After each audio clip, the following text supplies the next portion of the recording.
では、大城さん、今日もよろしくお願いします。はい、どうぞよろしくお願いいたします。今日のテーマがですね、はい、2025年の運気と動向っていうテーマなんですけど、はい、2025年1月19日に、東京で開運新年会っていう、昨年の邪気を払って開運の一日にしていくための、ご祈祷やご法話をいただける行事も予定してるんですけど、はい、実際この撮影してるのが10月後半というところで、そろそろ2025年っていう、時期的にも見えてきまして、はい、来年に向けた意識や気の流れも気になるとこなんですけど、はい、和尚さんの視点で2025年っていうのはどういった運気とかどういった風に見られてますか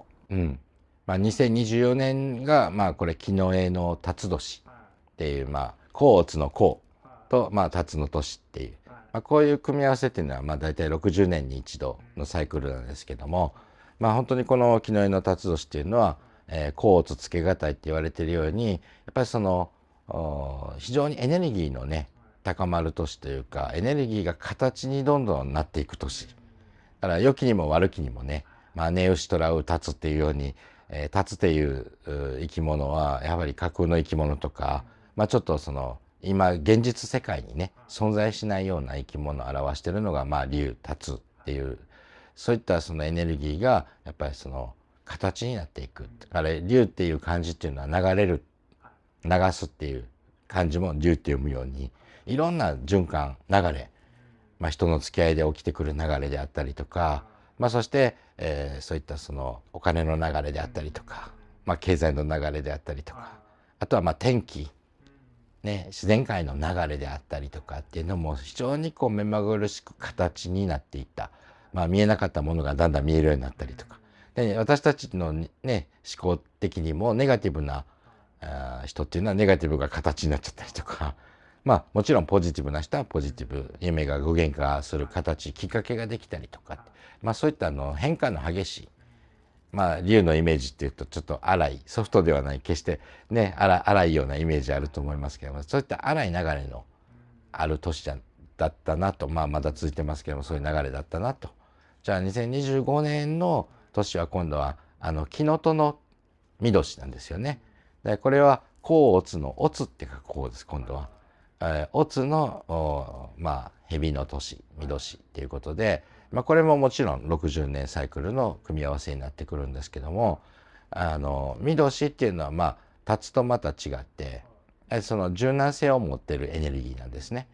で甲乙って言われているように、甲っていうのは陰と陽で表すならば陽で、乙っていうのはそれに対する甲乙なんで陰だから、これはプラスマイナスとかで、じゃあ項がよくってオツがマイナスでっていうわけではないんですよ。だから陰と陽のバランスで考えると、その裏側を表していくっていう年なんですね。なので、項の木の絵の辰年、項の辰よりも、オツの見年っていうのは、さらにその柔軟な流れを生んでいかなきゃいけない。で、さらにその蛇っていうのは脱皮をする生き物ですよね。なので一つ自分の殻から抜け出してさらに形を整えていくような年で、陰と陽って言われているようにその陰の部分、自分たちがこの形ある物質世界にいてこの体も陽と考えれば、陰の部分っていうとどこですかって言ったらマインドやと思うんですよ。自分のねこの体を陽とするならば心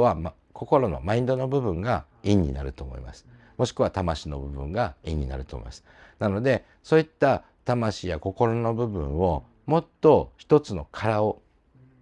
脱皮していかなきゃいけない年。今まで通りではダメだよと。今までのものの見方や考え方やそんなんではダメだよと。もっと進化してよと。でもガチガチではなく蛇のような柔軟性かつその強さ、攻撃性、攻撃するっていうのはもうちょっと行動に出なさいと、そういったことを整えながら安定させていく。だからすごくまたさらに辰の年よりも変化変容、そして自分のその殻を破る、脱皮して飛び出していこうと、そういった強い意志が形になっていくような年なんじゃないかなと思います。大島さんがもうよくおっしゃってるんですけど、その観念っていう部分がその観念を解けるかというか、はい、そういうところが結構ポイント。そうですね。やっぱりネガティブな観念を持てばネガティブなことがまたどんどん強くなっていく。でやっぱりポジティブなことをちゃんと想像できている人、そういった観念を持っている人はちゃんとそういったことが脱皮して形になっていく。もちろんまだ今年は続いてるので、はい、その行動というところとかその陽の部分のキーで部分が大きく、ポイントになるんですけど、来年っていうのはそういう陰っていう部分もあるので、その内側の変化、去年まではこれで良かったっていう部分が自分自身のなんか柔軟性というか、はい、よくあるのが時代の流れとかもあって、はい、もうついていけないとかではなくて、そうやって変化をしっかりと心から変えていくみたいな。そうですね。だからもう自分の考え方に固執して、人の言うことを聞かなかったりね、アドバイスを受け入れなかったり、頑固っていう言葉ありますけど、ああ言えばこう言うとか、こうアドバイスをいただいても、いやそこは難しいよっていう、その自分の今の知識や知恵のレベルの中で判断しちゃったりとかっていうのが一番まずいんじゃないかな。やっぱり、アドバイスを受ける先輩からとか周りの、知ってる人たちもしくは成功されている方々からちょっとアドバイスを受けた時に素直にね受け入れて素直にそれを行動すればいいのが、なかなかね頑固になってしまうともうその殻の中にこもってしまうんで脱皮ができない状態になるんです。だから人の言うこと聞かへんとかね、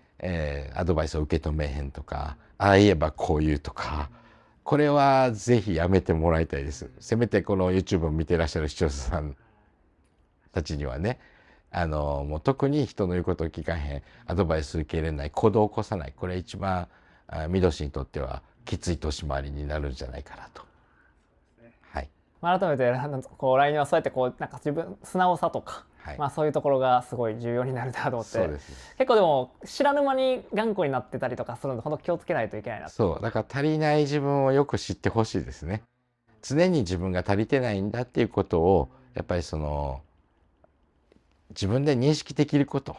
どっかで人間ってうぬぼれてるつもりはなくてもどっかでうぬぼれちゃうことがあるんですよ。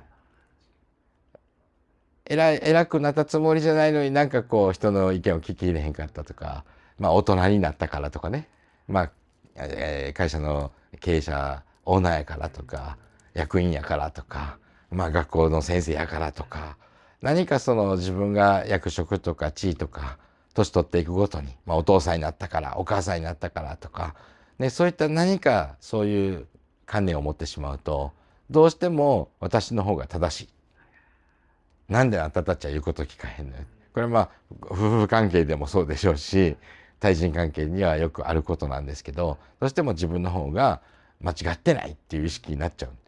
これがうぬぼれやと思うんですね。そうじゃなくて自分が足りてないんだと。よく私嫌いな人に出会ってもそう考えなよと。